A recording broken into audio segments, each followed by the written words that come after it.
Bonjour Jean-Luc Gagliolo. Bonjour. Vous êtes adjoint au maire délégué à l'éducation, au livre, à la lutte contre l'illettrisme et à l'identité niçoise. Si j'ai souhaité vous inviter ce matin, c'est parce qu'à partir de demain, les festivités de la fête des Mets démarrent au jardin de Cimiez, alors avec un petit peu de décalage, parce que ça devait commencer le 1er mai, mais en raison des conditions météorologiques, cela a été décalé. La fête des Mets, c'est une célébration traditionnelle marquant l'arrivée du printemps, même si cette année il se fait un petit peu attendre. C'est une fête ancienne, traditionnelle. Pour autant, va-t-il y avoir quelques nouveautés pour cette édition en 2024 ? Alors vous avez raison de dire d'abord que c'est une fête traditionnelle parce qu'on a des fêtes de ce type qui remontent à l'Antiquité. Et puis ça a été remis au bout du jour au début du XXe siècle jusqu'à...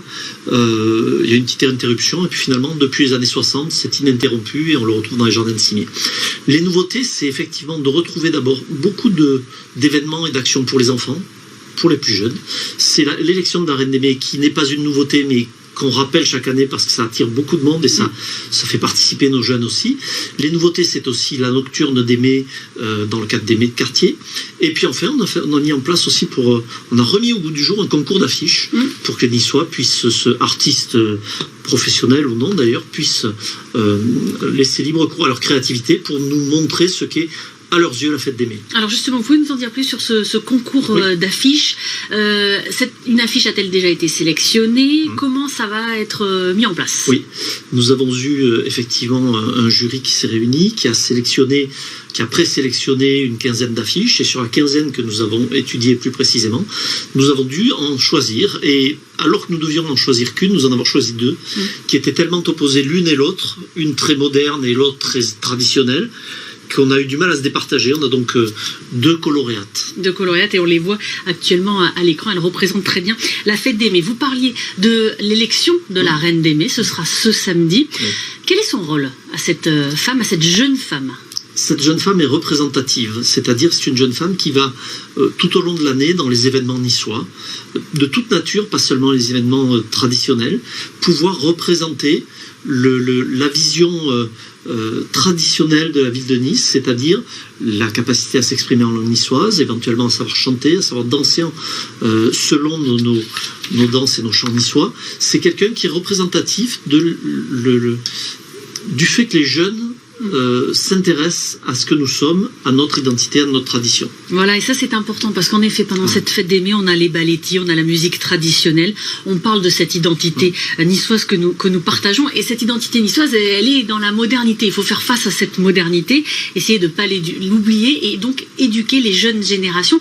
Qu'est-il fait dans les écoles niçoises justement pour transmettre cette identité niçoise en vue de la fête des Mets ? Alors en vue de la fête des Mets spécifiquement, bien sûr, alors en rapport avec la fête des Mets, tout d'abord dans nos écoles bilingues, puisque nous avons deux écoles bilingues, nous avons des cours de niçois qui sont dispensés à parts égales avec le français, donc on parle français et niçois dans une école bilingue, on apprend tout ce qui relève de la tradition, il s'agit de langue régionale mais aussi de culture régionale. Et puis tout au long de l'année aussi, nous avons dans le cadre des animations que propose le service langue, culture et tradition niçoise de la ville de Nice, des professeurs de danse qui vont enseigner la danse traditionnelle dans les écoles, et c'est un moyen aussi de transmettre ce que nous sommes, le chant, la danse, la langue. Et il faut que ça passe auprès des jeunes. La tradition, étymologiquement, c'est aussi la transmission. Donc il faut véritablement que nous passions par les plus jeunes. Et les petits écoliers niçois vont-ils participer à la fête des Mets ? De quelle manière ? Les petits écoliers niçois vont être conviés, puisque toutes les classes qui ont participé tout au long de l'année, qui ont reçu les cours de danse, vont venir mettre en pratique ce qu'ils ont appris sur la scène des Mets, sur la grande scène de l'Olivrée. Et ces enfants vont pouvoir, je crois que c'est le 28 mai, je ne voudrais pas vous dire de bêtises, oui c'est ça, 28 mai, toute la journée, les enfants vont venir. Ce sont 50 classes et près de 1200 enfants qui vont venir. Voilà, c'est toujours la consécration parce qu'on s'entraîne beaucoup à l'école et puis après on peut s'exprimer lors de cette fête. Nos coutumes locales sont-elles selon vous menacées par l'uniformisation culturelle qu'on a aujourd'hui ? Le monde est menacé par l'uniformisation culturelle, pas seulement Nice. En revanche, nous avons à Nice une véritable identité. Et vous savez, quand on parle d'identité, c'est parfois un peu tabou comme mot, mais en réalité, identité, c'est ce qui nous rend identiques. Et pourquoi c'est tabou ? Parce que ça a été récupéré politiquement par des groupes qui sont considérés comme étant extrémistes et qui proclament détenteurs de cette vérité. En réalité, l'identité, c'est ce qui nous rend identiques, ce qui nous rend semblables, nos valeurs, ce que nous partageons. Et à Nice, nous avons une identité bien particulière qui est forgée sur une histoire très spécifique, sur le fait que nous sommes Nice français depuis seulement 160 et quelques années, sur le fait que nous avons une langue qui a survécu au gré des aléas politiques, quand nous étions français, quand nous étions savoyards, quand la capitale était à Chambéry, ou à Turin, ou à Paris. La langue officielle changeait, mais les Niçois ont toujours continué à parler leur propre langue. Ce qui n'a pas toujours été facile, puisqu'à un moment donné, on nous a presque empêchés de parler niçois lorsque nous sommes devenus français. Mon grand-père, qui était de l'année 1900, me racontait que quand il était à l'école, on leur tapait sur les doigts, on leur interdisait de cracher par terre et de parler niçois. Donc c'était véritablement... C'était en quelle année ? C'était dans les années 1910, 1912. C'était vraiment une ostracisation de la nissardité. Mais tout simplement parce qu'il fallait aussi à l'époque assurer l'unité du pays autour de ce qui est le plus constitutif, c'est la langue. Sauf qu'aujourd'hui, nous savons que le pays n'est plus menacé par les identités régionales. L'unité de la France est faite. Donc nous, à Nice, nous avons volonté, avec Christian Estrosi, de mettre en valeur cette identité, c'est nos traditions, notre histoire, notre langue, notre patrimoine. Et les fêtes des mai sont un des éléments incontournables de l'année, de tous les événements qui jalonnent l'année et qui en font une année traditionnelle. Il y a les associations qui défendent les traditions niçoises. Elles seront présentes. Nice Label, Lukaeru Nissart, la Chiamada Nissarda. Ces associations niçoises sont-elles aidées à l'année par la municipalité pour justement transmettre nos valeurs et cette identité?